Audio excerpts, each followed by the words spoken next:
مساء الفل يا ست الكل. معانا النهارده غسالة اطباق شارب 10 افراد، 6 برامج، نصف حمولة والشاشة ديجيتال.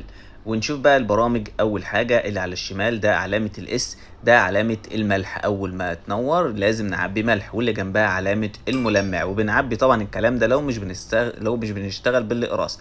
الاقراص بتكفي طبعا وتغني عنهم.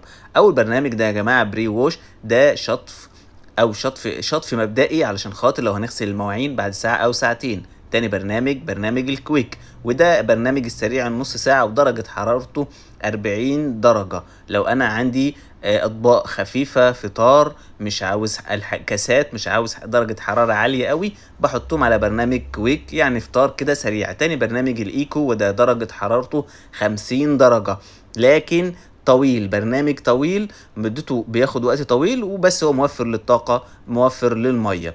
البرنامج الرابع اكسبريس، ده حوالي 50 دقيقة ودرجة حرارته 65 درجة. ده نعتبره البرنامج المفضل، يعني تغسلي عليه الحاجات اليومية، يوميا تغسلي عليه الحاجات متوسطة الاتساخ عادي.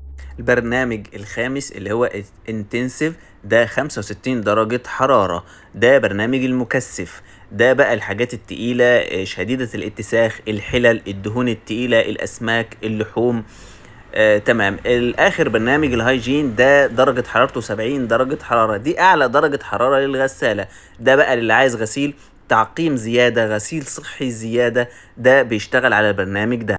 وكمان بيتعمل تنظيف زي دورة الغسالة. دي الشاشة الديجيتال اللي بيظهر عليها كل الاختيارات بتاعتنا، ودي الخصائص الإضافية.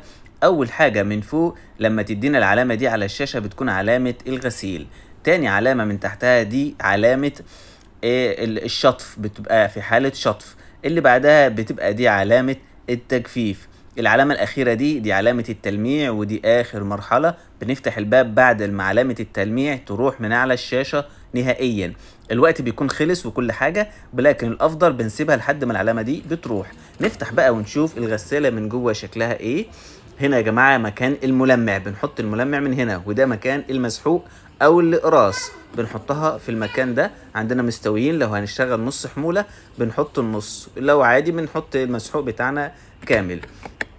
الدرج بيقفل اهم حاجة كويس جدا، الملمع نقفلوه كويس جدا عشان ما يسربش ويعمل مشاكل جوه غسالة الاطباق يا جماعة.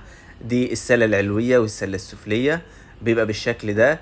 الحاجات اللي على الجناب دي بتترفع لو مش عايزين نستخدمها، بس هي استخدامها كويس جدا. بنحط عليها كاسات صغيرة وتحتها بنسند عليها كاسات. ده في رشاش تالت يا جماعة، الغسالة دي فيها 3 رشاشات، اللي تحت واللي في العلوي وفي السقف. هنا بقى الرشاش اللي تحت ومكان الملح، دي مكان التجفيف. دي شكلها من جوه. طبعا الفلتر لازم يتغسل، وده مكان الملح جوه. الفلتر اهم حاجه يتغسل بعد كل غسله، مش كل اسبوع زي ما الناس كتير بتقول. دي السله السفليه، ايوه، ودي العلويه. شكلها كده، ده شكل الغساله، شكلها من بره. شاشه ديجيتال، الجناب بتاعتها، الشكل الخارجي بتاعها، ايوه، ده كله عن الغساله. ده من فوق السقف